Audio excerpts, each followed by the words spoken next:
Hi friends, அனைவருக்கும் வணக்கம். நான் உங்கள் சந்தனா சுந்தரையா. இன்றைக்கி நம்ம என்ன வீடியோ பார்க்க போகிறோம் அப்படின்னா, கொலுவுக்கான வேலைகள்லாம் 1 by 1 நடந்துக்கிட்டே இருக்குது. ஸோ இன்றைக்கி நாங்கள் இது 2வது வருஷம் எங்கள் வீட்டில் கொலு வைக்க போகிறோம். ஸோ அதுக்கான வேலைகள் ரொம்ப டிலேவாக தான் ஆரம்பித்தோம். ஏன்னா இடையில கொஞ்சம் ஹெல்த் இஷ்யூஸ் வந்துருச்சு, ஒன்றும் பண்ண முடியலை. நேற்று சனிக்கிழமை போயிட்டு பொம்மைலாம் வாங்கிட்டு வந்தோம். நான் உங்களுக்கு அதையும் காட்டுறேன். இன்றைக்கி சமையல் முடிச்சுட்டு குழுவுக்கான வேலைகள் என்ன நடக்குது அப்படிங்கிறதையும் நம்ம இன்றைக்கி இந்த வீடியோவில் பார்த்துடலாம். இன்றைக்கி மிளகு குழம்பு தான் வைக்க போகிறேன். ஏன்னா சரியான வெயில், சாயங்காலம் ஆனால் மழை பெய்ய ஆரம்பிச்சிருது. ஸோ மிளகு குழம்புக்கு பூண்டு போட்டிருக்கேன். இது கோல்டன் மில்க் அப்படின்னு சொல்லுவோம்ல, மஞ்சள், ஏலக்காய், அதுக்கப்புறம் மிளகுத்தூள் போட்டு கொதிக்க வச்சுருக்கேன். இதை குடிச்சிட்டு தான் மற்ற வேலை. சின்ன வெங்காயம் நறுக்கணும். நறுக்கி அடுப்பில் வச்சுட்டு பாலை குடிச்சிட்டு அடுத்து என்ன வேலைன்னு பார்க்கலாம். வழிபாடு வந்துருச்சு அப்படின்னாவே நமக்கு வேலை பூஜை பாத்திரம் கழுவுறது தான். ரொம்ப டைம் கம்மியாக இருக்குது அப்படின்றனால நான் பீதாம்பரி அந்த மாதிரிலாம் எதுவும் போடலை.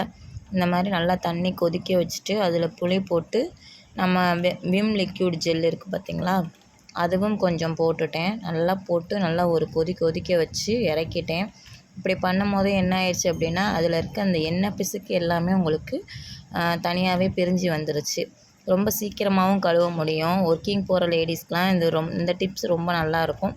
ஏற்கனவே தெரிஞ்சதாக தான் இருக்கும், ஆனால் டக்குன்னு நமக்கு ஒரு சில நேரம் ஞாபகம் வராது. ஸோ இந்த மாதிரி பண்ணி பாருங்கள். ரொம்ப ஈஸியாக டக்குன்னு விளக்குற மாதிரி இருந்தது. நான் அந்த மாதிரி போட்டு கொதிக்க வச்சு எடுத்துட்டு இந்த பச்சை கலர் ஸ்க்ரப்பர் வச்சு தேய்ச்சாலே ஈஸியாக போயிடுச்சு. அது என்ன பொடி அப்படின்னா, சபீனா பொடி இருக்குது பார்த்திங்களா, சபீனா பொடியில் லெமன் கலந்துருக்கேன், அவ்வளோதான். அதை வச்சு தேய்ச்சாலே ரொம்ப சூப்பராக போயிடுச்சு, ரொம்ப பிளாக்லாம்.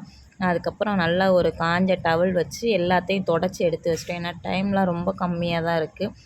இதுலேயே நம்ம டைம் ரொம்ப வேஸ்ட் பண்ணிகிட்டு இருக்க முடியாதுன்னு சொல்லிட்டு நான் எல்லாத்தையும் சீக்கிரமாகவே தொடச்சி அழகாக பொட்டு வச்சாச்சு. பார்க்குறதுக்கே ரொம்ப அழகாக இருக்குது. நமக்கு இது தான் தேவை. ஏன்னா அந்நியாரம் நம்ம ஒன்றா கழுவிக்கிட்டும் இருக்க முடியாது. ஸோ எல்லாத்தையும் எடுத்து க்ளீனாக கழுவி தொடச்சி பொட்டு வச்சாச்சு. விசேஷங்கள் அடுத்து நிறைய வேலைகள் இருக்குது. ஏன்னா கொலு அப்படின்றப்ப நம்ம படிலாம் வைக்கணும். அடுத்தடுத்த வீடியோவில் பார்க்கலாம்.